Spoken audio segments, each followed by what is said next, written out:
Hello there, once again we're on week 3 of the read-through of Men and Magic, the original Dungeons and Dragons that came in a white box in 1974. I'm quite enjoying doing these. There's not masses of people watching. I think there's 5 or 6. There was 6, now there's 5. It's quite informal. I just read a few things out. We just have a think about them. I enjoy seeing your comments and enjoy seeing you chat to each other in the comments. So where we're up to is an explanation of spells. I'm not going to go through every spell because that seems a bit, exhaustive even for me. But I'm going to pick a few out, start with quite a few first level ones, have a look at a few of the others, and that'll actually wrap up this first book today. And we might, if we're lucky, get onto the second book called Monsters and Treasure, that's what everybody wants to read, I think. So looking at first level spells of magic users, we get the first magic spell is called Detect Magic. Detect Magic. A spell to determine if there has been some enchantment laid on a person, place, or thing. It has a limited range and short duration. It is useful, for example, to discover if some item is magical, a door has been held, or wizard locked, etc. Now, immediately, because I'm familiar with later versions of Dungeons and Dragons, I notice there's no kind of stat block above the spell. There's no verbal semantic material. There's no stated duration. There's all those things that they list above spells, even from AD&D onwards. They're not there. It's just a spell and a bit of text. And in duration, we just get the statement that it's of short duration. Is that a few seconds, a couple of minutes? It's however long you want it to be, really. And it's of limited range. Again, is that like within reach, in the same room, half a mile? I mean, it's not half a mile, right? But so we just get descriptions that the DM would have to make decisions about and make rulings about. And I'm quite happy with limited range and short duration. That seems fair enough. Second spell, Hold Portal. Now, one of the first spells I was aware of was Gandalf casting the locking spell on the door in Moria. Hold Portal, a spell to hold a door, gate, or the like. It is similar to a locking spell, see below, but it is not permanent. Roll 2 dice to determine the duration of the spell in turns. Dispel magic, see below, will immediately negate it. A strong anti-magical creature will shatter it, and a knock, see below, will open it. So that kind of ties in with Gandalf and the Balrog in Moria, who bursts through Gandalf's shutting spell. Read magic.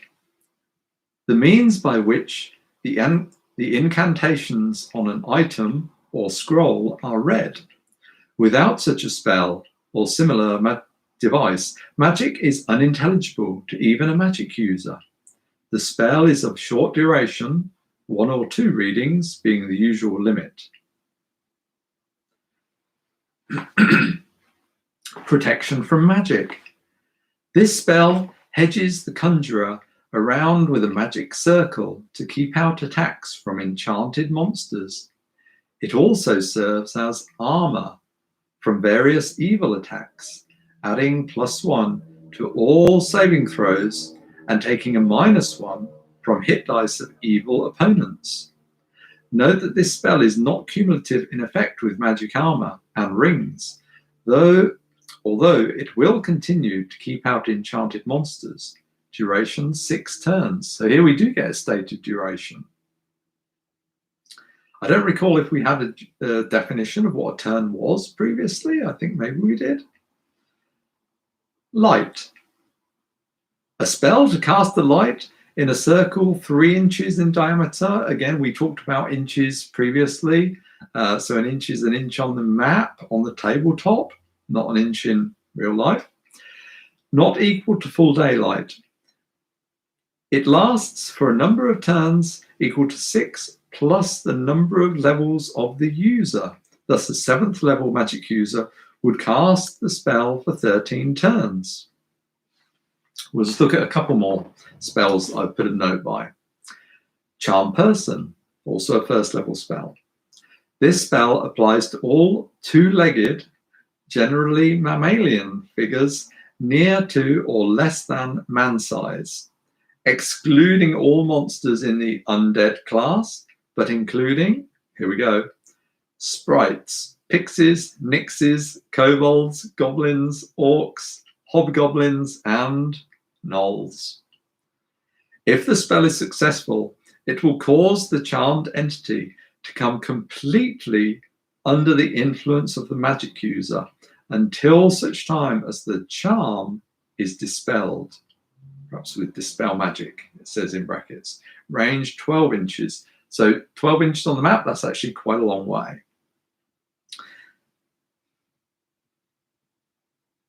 So yeah, so that's a pretty powerful spell, right? That will put pretty much all sorts of things to sleep. This spell applies to all 2-legged, generally mammalian, so it applies to all monsters, including goblins and orcs. If the spell is successful, now there's an interesting thing. How do I judge if the spell is successful? Do they tell us that? Sleep. A sleep spell affects 2 to 16 1st level types, hit dice up to 1+1, from 2 to 12 2nd level types, hit dice up to 2+1, and 1 to 6 3rd level types. And but one 4th level type up to 4+1 hit dice. This spell always affects up to the number of creatures determined by the dice. If more than the number rolled could be affected, determine which sleep by random selection, range 24 inches. Yeah, so we get some pretty useful spells. Again, there's that D&D thing of being very careful to define the limits of a spell. Some of that hasn't, crept in so thoroughly here. And in other ways, it's very prescriptive. So, like I say, I'm just going to pick out a couple that I thought might be of interest. 2nd level spell, we get Invisibility, a spell which lasts until it is broken by the user or by some outside force. In brackets, remember that as in chainmail, a character cannot remain invisible and attack. So as soon as you attack, not invisible anymore. I mean, that's a convention that's pretty much remained, but I mean, does it make any sense? I guess the fact that you've attacked, I mean, if you're invisible, you're invisible. I don't really see why you suddenly become visible. It's just a convention. It affects only the person or thing with whom or which it is cast. Again, range 24 inches.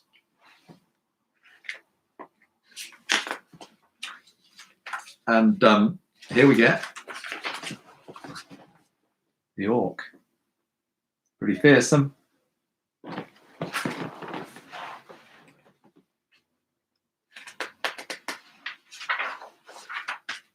Third level spell, I mean, who doesn't love Lightning Bolt, right? Lightning Bolt. Utterance of this spell generates a lightning bolt 6 inches long and up to 3/4 of an inch wide. If the space is not long enough to allow its full extension, the missile will double back to attain 6 inches, possibly striking its creator. It is otherwise similar to a fireball, but as stated in chainmail, the head of the missile may never extend beyond the 24-inch range.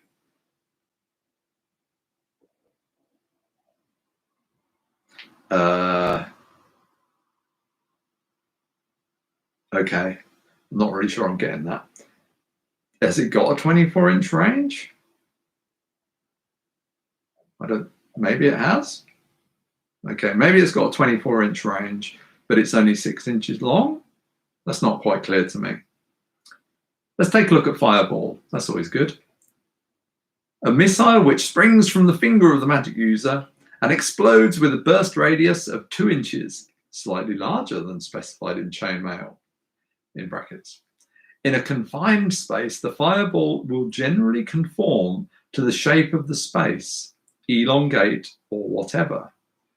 Interesting. So what if you cast it in a 10-foot wide corridor? Does it, fill the same amount of area, just stretched out? Open to interpretation. The damage caused by the missile will be in proportion to the level of its user. A 6th level magic user throws a 6-die missile, a 7th-die missile, and so on. All right, simple. Note that fireballs from scrolls, which we'll find in volume 2, and wands are 6-die missiles, and those from staves are 8-die missiles. Duration 1 turn. Range 24 inches. Okay. I mean, like the duration there, 1 turn. Isn't a turn 10 minutes, I think? So, again, what does that mean? Does it mean the fire rages for 10 minutes? That's kind of strange. I hadn't read this one for a while. Yeah, I don't know why there's a duration of 1 turn.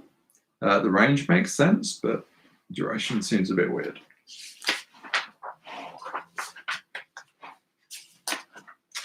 Okay, then we get some more illustrations, which, a little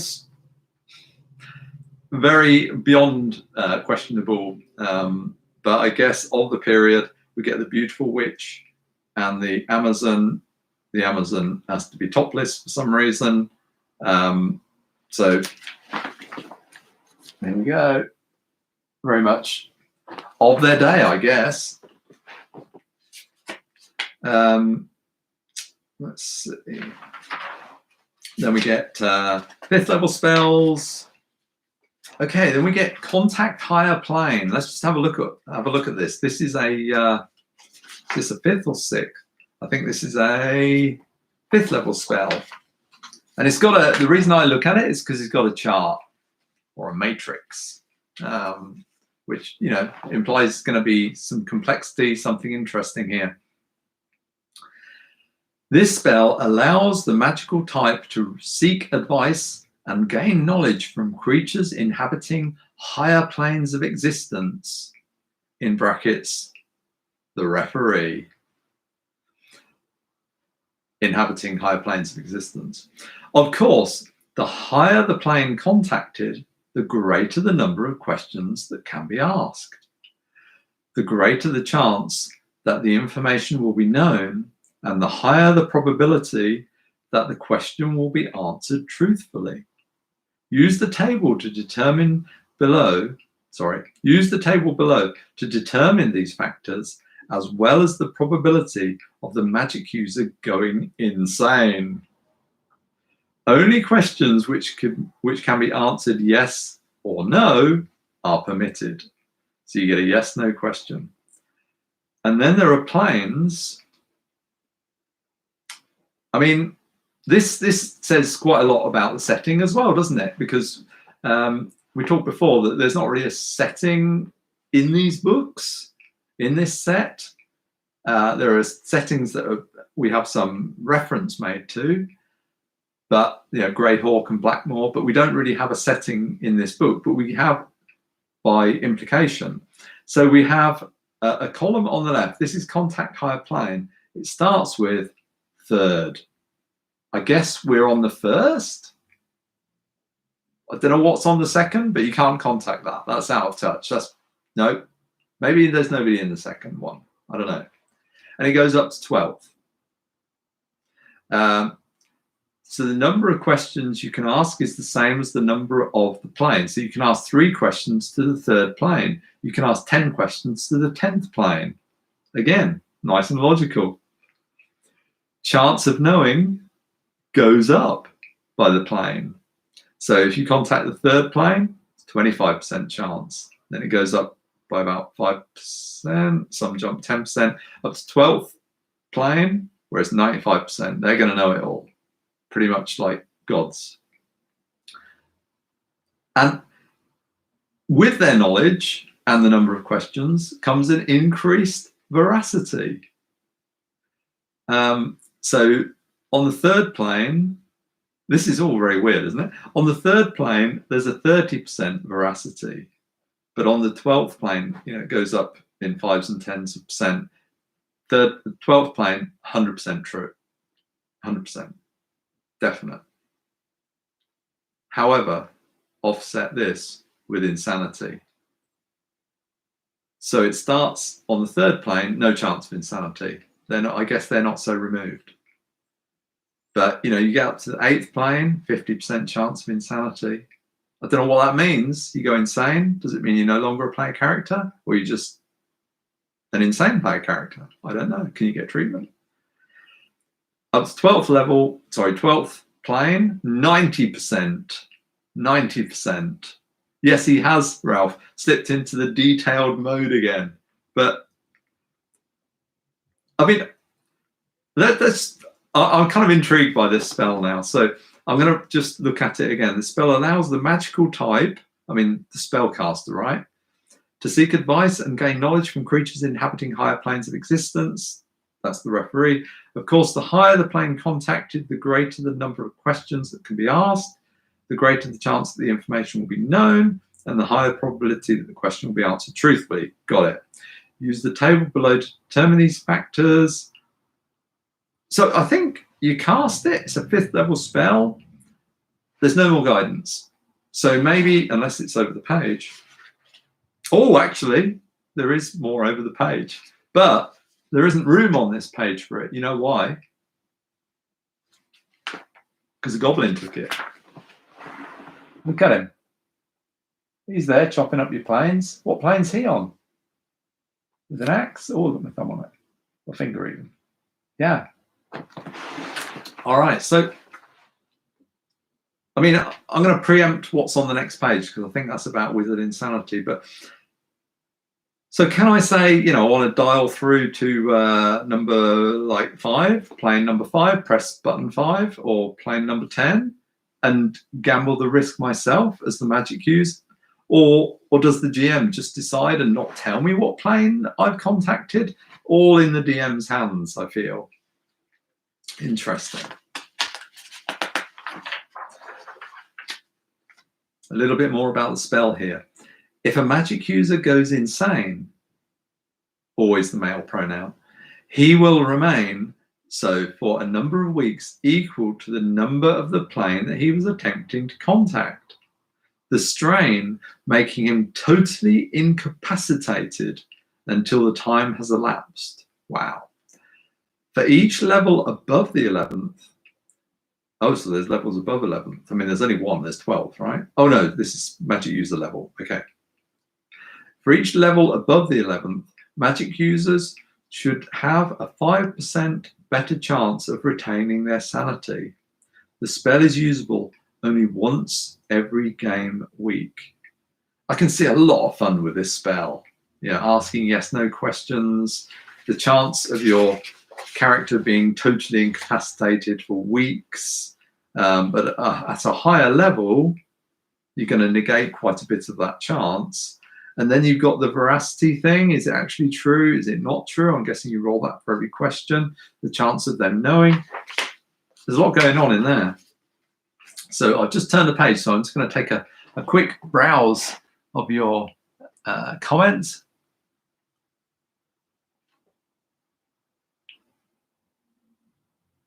Does it have the enlarge reduce spell? Voted best D&D spell by Dirk and Blythe on the Grognard files. I don't recall seeing that. What is it? So enlarge reduce. I'm just going to have a very quick flick through. Enlarge, I think they're alphabetical. So enlarge reduce. I don't recall seeing that. Do you know what level it is? Let me see. No, sadly, I don't think we have enlarge, reduce. It's a shame, isn't it?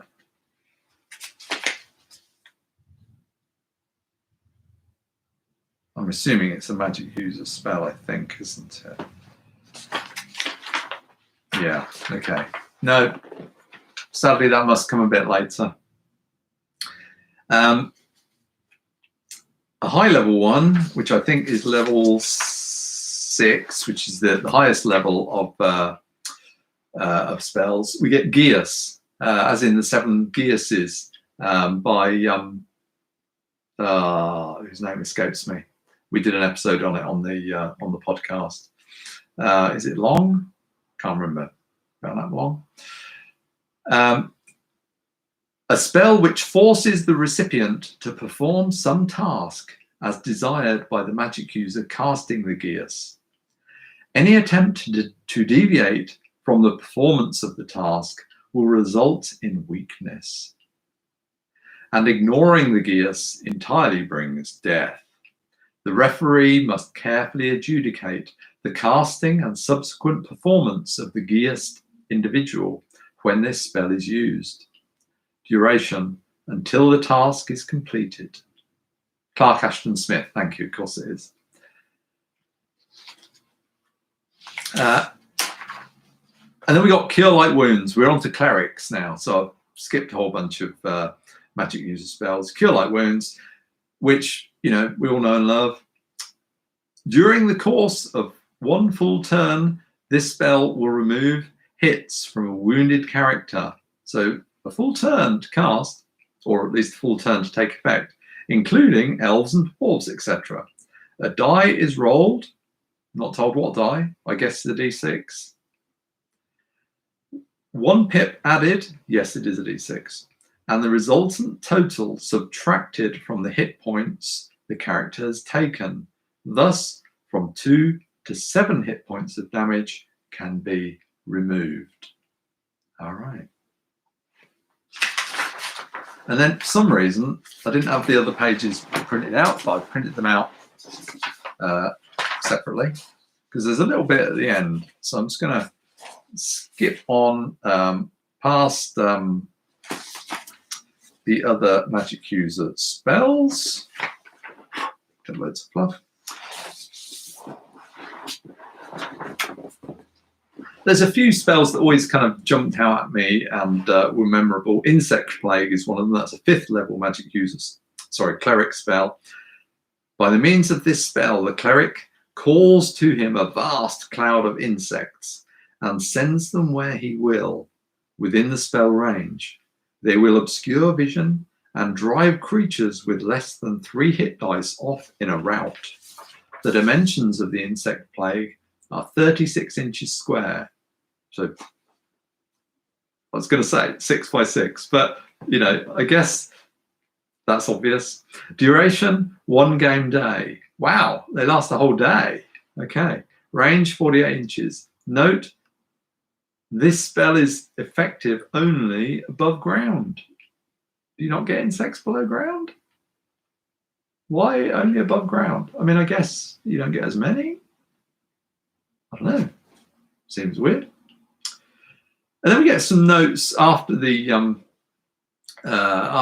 main spells. We get a note about anti-clerics. Okay, has got its own level names. I think this is what this is. It's not really explained here. Oh, yes. Note.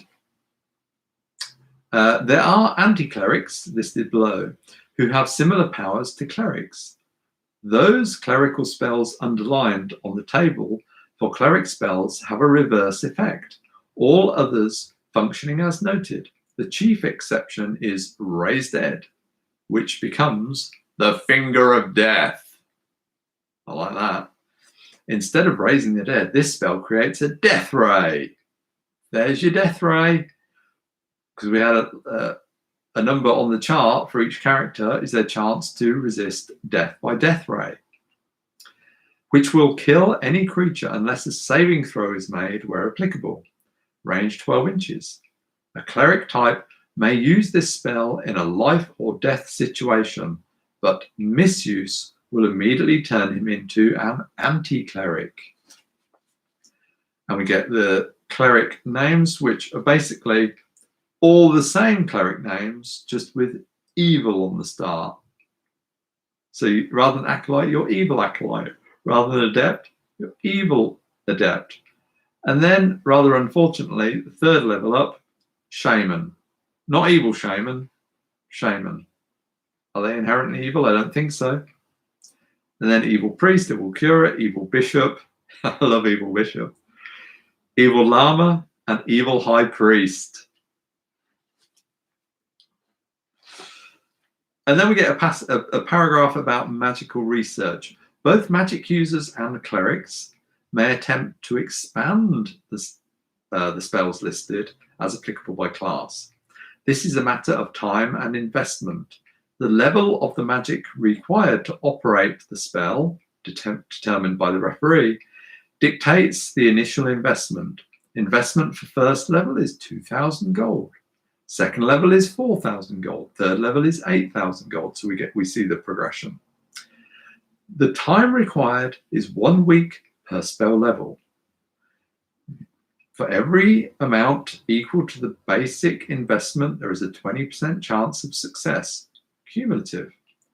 An investment of 10,000 gold pieces in order to develop a first level spell, for example, has a 100% chance of success after 1 game week. The level of the spell researched must be consistent with the level of the magic user or cleric involved. Okay, so basically they get to negotiate making a new spell with the DM and do that. Here's a bit about books of spells. Characters who employ spells are assumed to acquire books containing the spells they can use. 1 book for each level. So you're very organized with your bookkeeping. First level spells, that goes in 1 book. Second level spells goes in a different book. Third level, third book, so on. If a duplicate set of such books is desired, the cost will be the same as the initial investment for research as listed above, i.e. 2,000, 4,000, 8,000, etc. Loss of these books will require replacement at the above expense. These are some costly books. I mean, you think moleskins are expensive? Nothing on these. So that's your first book done. So let's take a quick look at the comments. Wasn't Evil Bishop in one of the Alien movies? Well, was he evil? I mean, kinda. Yeah, that is a lot to carry around, all those books. I don't know, I guess you just get a fighter to carry them for you. They're strong. Now, so show you another great illustration here. Looks a bit like the Night King from Game of Thrones, I think. There we are. Not men. Monsters and Treasure. Starts off with a good old table. We get monster types, the number appearing, the armor class, the movement in inches, the hit dice, percentage in lair, the type and amount of treasure. So we get a whole bunch of them. We start off with the simple ones like goblins, kobolds, orcs, goblins stroke kobolds, hobgoblins stroke gnolls, ogres, trolls, giants, and the standard. Well, I was going to say the standard array, but we got things like manticores, hydras, chimeras, wyverns, all these kind of mostly mythological sounding ones. And at the bottom, I see purple worm. So we get a couple of pages of those. Okay.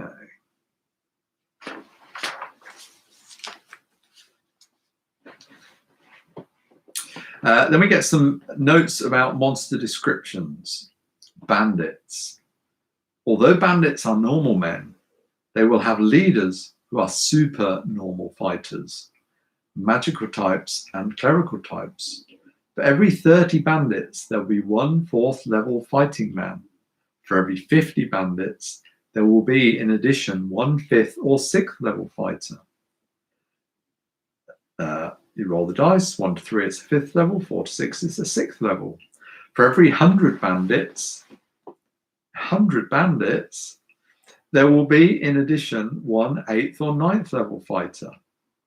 If there are over 200 bandits, there will be a 50% chance for a magic user. And then there's dice to tell you what level they'll be. And a 25% chance for a cleric of the 8th level. If there are exactly 300 bandits, not 299 or 301, exactly 300 bandits, there will absolutely be a magic user, and the chance for a cleric goes up to 50%. There is also a chance there will be magical accoutrements with the supernormal types. 300 bandits!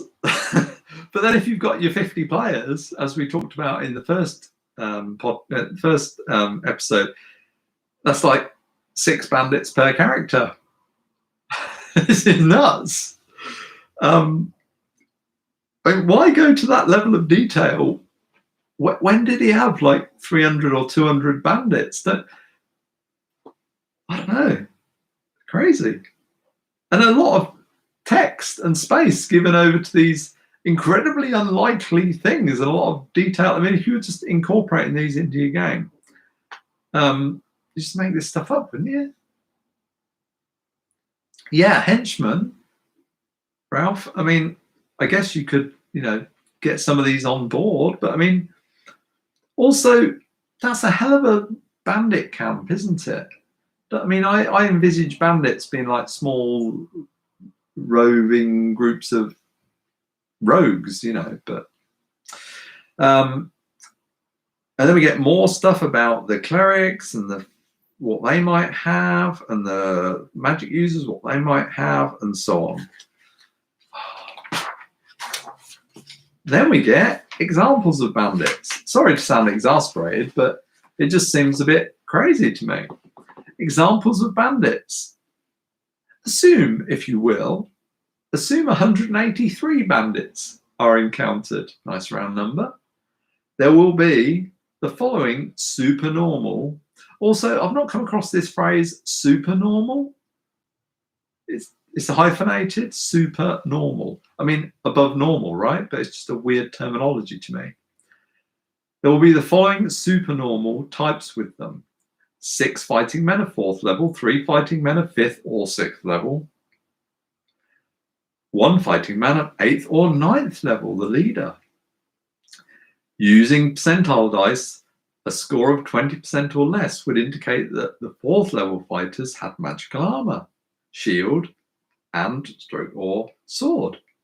Check for each fighter by category. A roll of 25% or 30% or less, why 25 or 30, would indicate the same for the 5th or 6th level fighters, and a score of 40 or 50% or less, 40 or 50% or less, would indicate the same for the 8th or 9th level fighter. Okay, then we go on to composition of force. There'll be Lightfoot, wearing leather or shield, 40%, short bows, crossbows. So he's basically getting into a war game here with an army, making an army of these bandits, or 183 of them. So we can get those all fully equipped. Wow. Let's move on. Berserkers. All right, who doesn't love a berserker? Berserkers are simply men mad with battle lust. Yes, they are. They will have only fighting men with them, as explained in the paragraph above regarding bandits. They never check morale because of their battle lust. When fighting normal men, they have +2 to their dice score when rolling due to their ferocity. They have leather armor, and then we get a bit of stats about dervishes. Dervishes are fanatically religious nomads who fight as berserkers, never checking morale, +1 on hit dice, otherwise as nomads below.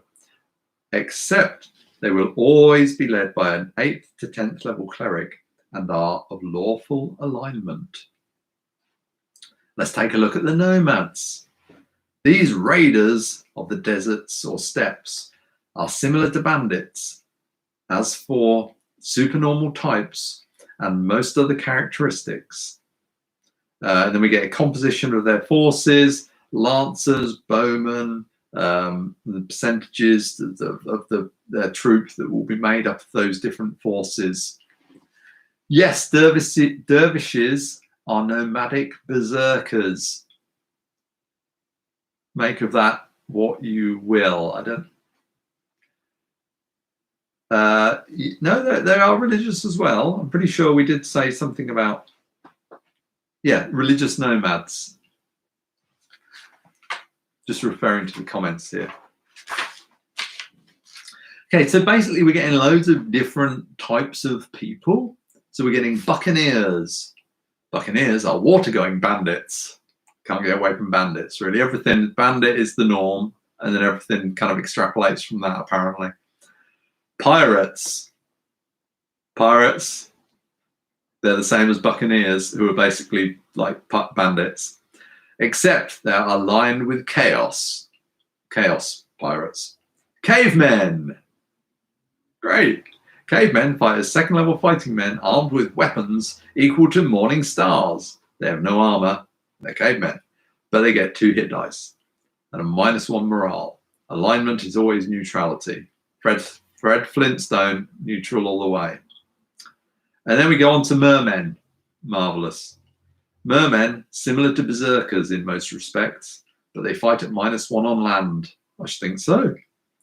They are armed with tridents and darts. Armor class is equal to leather armor. They're scales, I guess, but it doesn't say that. And then we come, now we're talking goblins. That's what we want. These small monsters are as described in chainmail. Ah, I didn't get chainmail. I bought a little white box with 3 brown books in it. I opened the box. Chainmail isn't in there, but it's referred to every other page. They see well in the darkness or dim light, and when they are subjected to full daylight, they subtract -1 from their attack and morale dice. Never leave the dungeon. They attack dwarves on sight. There's a dwarf attack. Their hit dice must always equal at least 1 pip.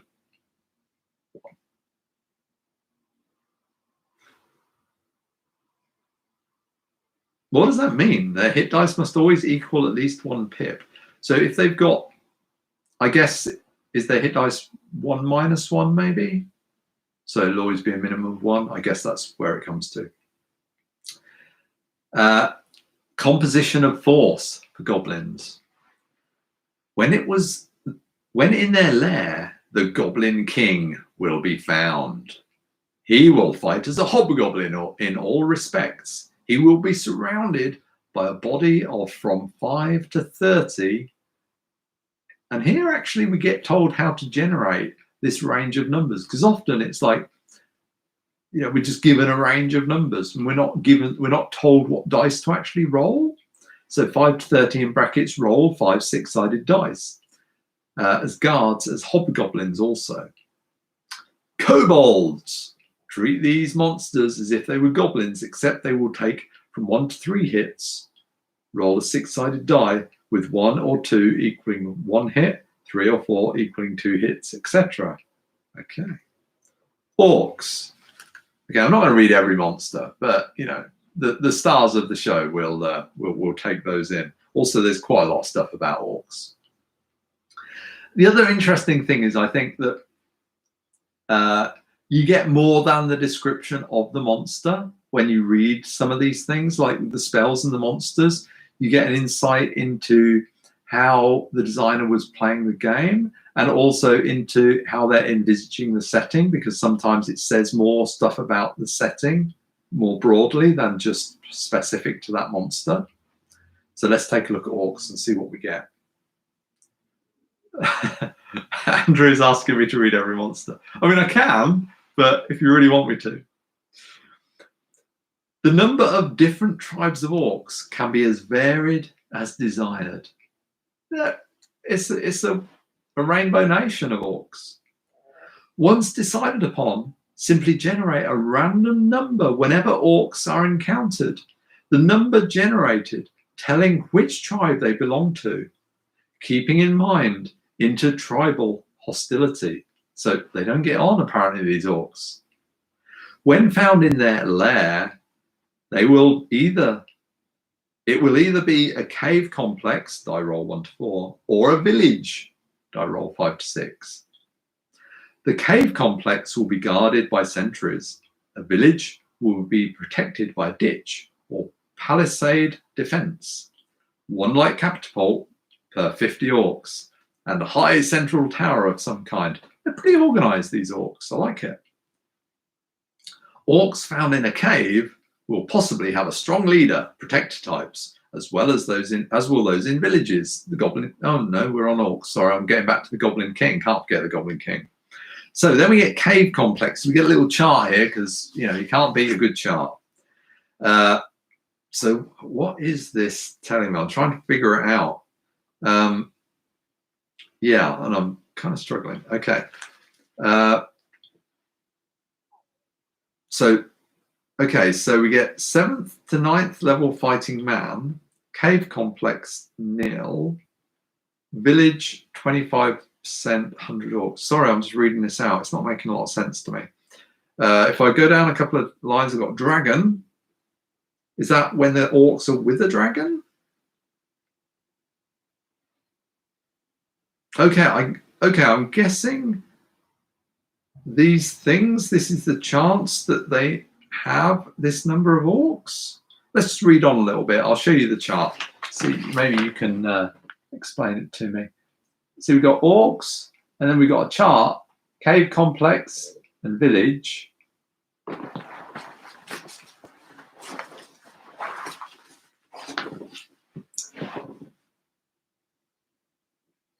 Yeah, is it a pet dragon or food for the dragon? Is it that I've got a dragon and then I want to know if there are orcs with it, or there are orcs and then I need to know if there is a dragon with it? Orcs in a village have fighters and magic users. Orcs in a dungeon have dragons with them. Yeah.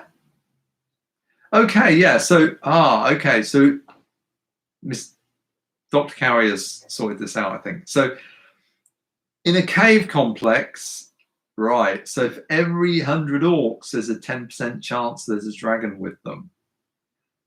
For every 50 orcs, there's a 10% chance there's 1 to 6 ogres. For every 100 orcs, there's a 10% chance there's 1 to 4 trolls. Again, it's that wargaming thing, I guess, of sorting out your the composition of your forces. In a village, there's a 25% chance per 100 orcs of a 7th to 9th level fighting man. Right, okay, got it now. All right, I'm glad you're here to tell me how this works. Orcs, although I've got the book in front of me, orcs will defend their lair without morale checks until they are outnumbered 3 to 1. Okay, well, if you've got 6 players, that's down to the last 2 orcs. If found other than in their lair, orcs may be escorting a wagon train, or from 1 to 8 wagons. Sorry, of from 1 to 8 wagons. There is a 50% chance for this. Each wagon will be carrying, get this, from 200 to 1,200 gold pieces. Wagon trains will have additional orcs guarding them, 10 per wagon, led by either a fighting man, and then we get, could be the various levels, or a magic user, again, dice rolls for various levels. Note that if orcs are encountered in an area which is part of a regular campaign map, their location and tribal affiliation should be recorded. So there's this feeling of creating your world as you go. And other orcs located in the same region will be of a similar tribe. Fair enough. Orcs do not like full daylight, reacting as do goblins. They attack orcs of different tribes on sight unless they are under command of a stronger monster and can score better than 50% on an obedience check. All right. So then we get hobgoblins, gnolls, a cross between gnomes and trolls, hence gnolls. Perhaps Lord Dunsany, or Sunsany as it says here, did not really make it all that clear, with a +2 morale. Okay. Otherwise, they are similar to hobgoblins. Oh, really? Although the Gnoll King has a bodyguard of from 1 to 4. Although the Gnoll King and his bodyguard of from 1 to 4 will fight as trolls, but lack regenerative power. Then we get ogres, trolls, giants. Let's look at trolls. Love a good troll. Thin and rubbery. Oh, loathsome trolls are able to regenerate, so that beginning the 3rd melee round, after 1 is hit, it will begin to repair itself. So after 3 rounds, regeneration is at the rate of 3 hit points per turn. Even totally sundered trolls will regenerate eventually, so that unless they are burned or immersed in acid, they will resume combat when they have regenerated to 6 or more hit points. In strength, they are about equal to an ogre, but as they use their talons and fangs for weapons, only 1 die of damage is scored when they hit an opponent. So we have them being burned or immersed. I don't see a reference to sunlight there. Interesting. Would have expected the whole sunlight thing to come in, but who knows? And then we come in on to giants. Then we get a bunch of other monsters. When do we come on to dragons? I noticed these aren't in alphabetical order. I don't know what order they're in. Basically, dragons are quite a long way down the list and get quite a few pages. Oh no, it carries on beyond dragons. But not alphabetical. I don't know what the deal with that is. I guess, yeah, I don't know. Let's read giants. I'm just going to take a look at the comments, then we'll look at giants.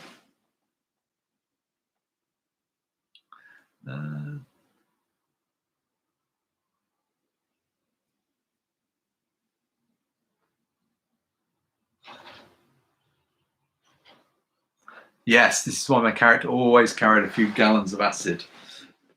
I'm sure in combat.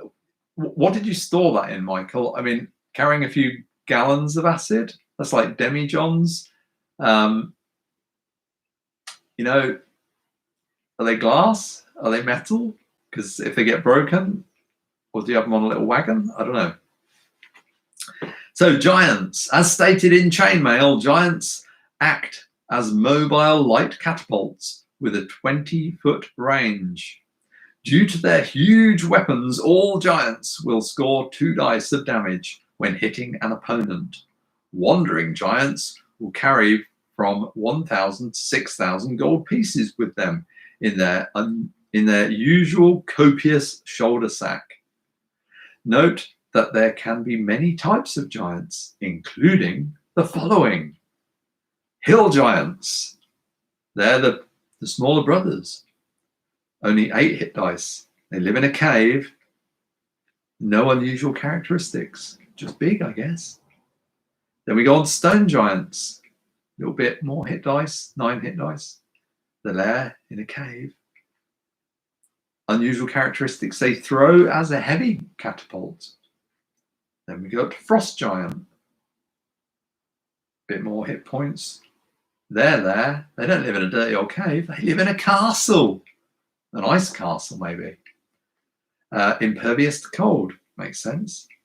And they do extra damage. Then we got fire giant. also live in a castle, impervious to fire. Then a cloud giant, they live in a castle. Are they impervious to clouds? No. They have a keen sense of smell. That's what you get when you're in a castle in the clouds, maybe. Hill giants are the most common, while the others are seldom encountered. Those giants who abide in castles sometimes have additional guards. There is a 50% chance that some other monster will be there. A roller dice, a 1 to 4, a hydra of from 5 to 10 heads. A 5 to 6 is either 6 to 36 wolves or from 3 to 18 bears. Now there's a nice economy. So it's about 2 wolves to the bear. Good to know the conversion rate.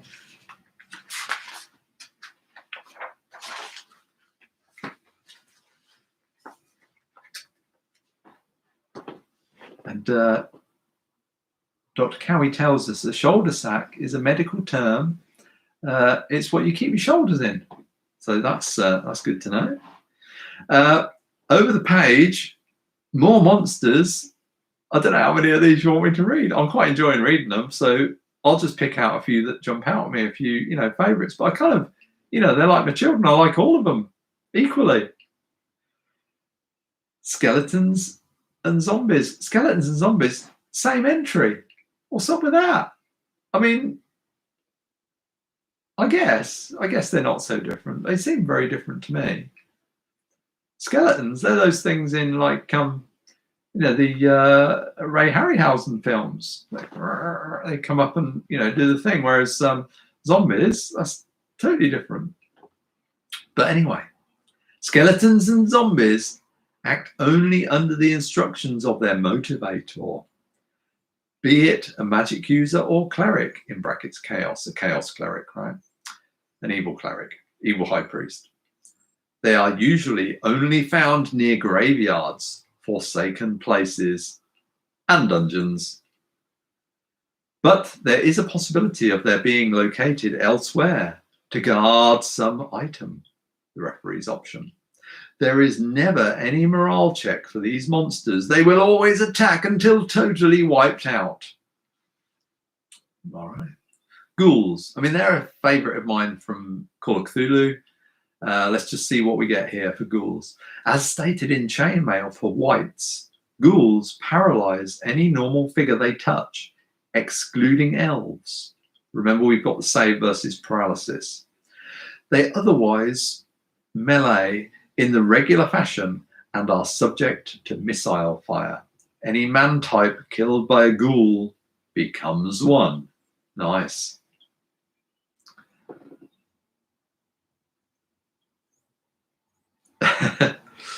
I'll try and personify the monsters as much as possible if you wish.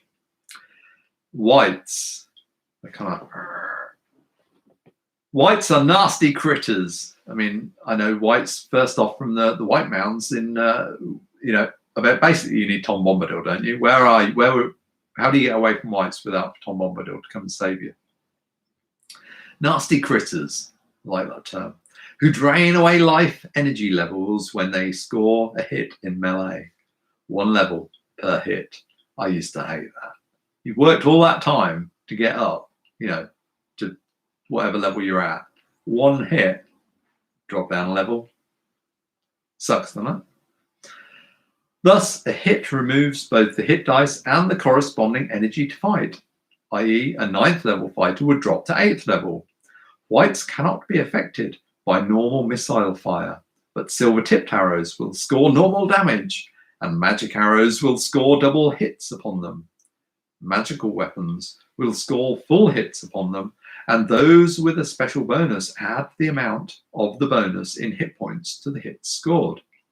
Men types killed by whites become whites. An opponent who is totally drained of life energy by white, you got it, becomes a white. No mention of Tom Bombadil. What's up with that? Wraiths. I can take or leave a wraith, really. Ooh, kind of, ghostly. These monsters are simply, oh wow, get this. These monsters are simply high-class whites with more mobility, hit dice, and treasure. Who do they think they are? Hits by silver-tipped arrows will score only half die of damage, and magic-tipped arrows score 1 die of damage when they hit. Okay. Mummies. So we get mummies, spectres, vampires. What do we get over the page? Let's do mummies. Mummies do not drain life energy as wights and wraiths do, but instead their touch causes a rotting disease, which makes wounds take 10 times the usual time for healing. Wow. A cleric can reduce this to only twice as long with a cure disease spell if administered within an hour. Only magic weaponry will hit mummies, and all hits and bonuses are at 1/2 value against them. Note, however, that mummies are vulnerable to fire, including the ordinary kind, such as a torch. Spectres. Well, like a spectre. I remember one of my early games of D&D had a spectre in it. These monsters have no corporeal body, which makes them totally impervious to all normal weaponry, but can be struck by all magical weapons, including silver-tipped arrows. They drain, oh my god, they drain 2 life energy levels when they score a hit. Men types killed by spectres become spectres under the control of the one who made them. Nice. And last on this page, and probably last for today, vampires. Well, it's not. It's just vampires with an eye. These monsters are properly of the undead class rather than lycanthropes. If they are exposed to the direct rays of the sunlight, immersed in running water, or impaled through the heart with a wooden stake, they are killed. Otherwise, they can be hit only as spectres. But such hits do not kill them, but only force them to assume gaseous form if they lose all hit points. Vampires drain 2 life energy levels, as do spectres, when they hit an opponent in combat. They regenerate during combat, as do trolls, but they do so immediately upon being hit at the rate of 3 hit points per turn. Vampires can command help by calling to them from 10 to 100 rats or bats, or 3 to 18 wolves. All right. They can polymorph themselves into either a huge bat or into a gaseous form, doing either at will. They charm men types. I like the term men types. They charm men types merely by looking into their eyes. Treat as charm person spell with a -2 for the object's saving throw against magic. Vampires cannot abide the smell of garlic, the face of a mirror, or the sight of a cross. Ooh, more setting information there, I think. They will fall back from these if strongly presented. They must always return to a coffin whose bottom is covered with soil from their native land during daylight hours. Men types killed by vampires become vampires under the control of the one who made them. So we're going to see a lot of player characters coming back as undead creatures. If this is, well, maybe not. Maybe you have to take care of that. That's a dilemma. When you're going around the dungeon and one of your troop gets killed, are you going to leave them? Because what do you do with the body? Do you want them coming back and sucking your blood?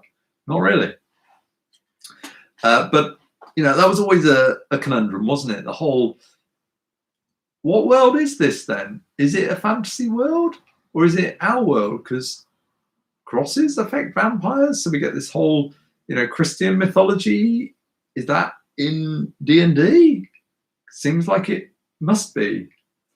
Or is it just a miscellaneous bunch of stuff just pushed into the book? Who knows? Well, let's take a quick look at the comments.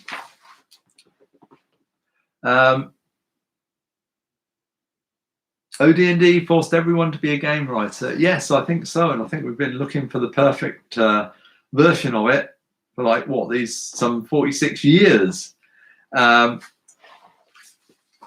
that was very much the approach that Gary Gygax and Dave Arneson seem to take with these rules, that, you know, you read it, you play it, you make your own judgments.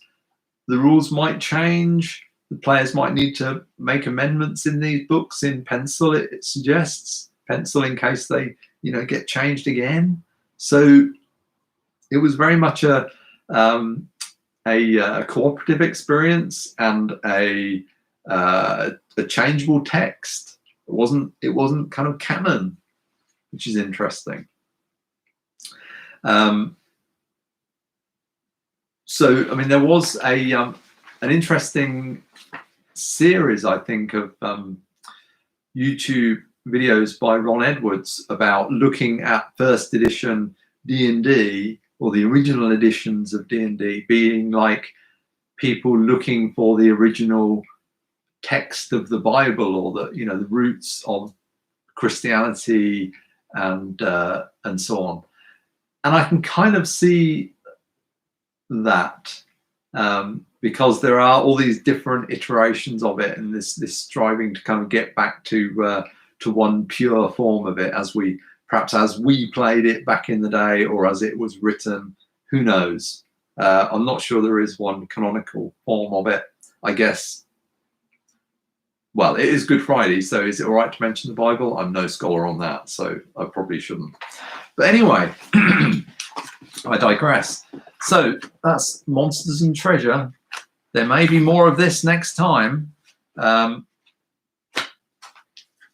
well, if you enjoy it, you know, like the video, like the YouTube video, subscribe, and hope to see you next time. Good to read your comments.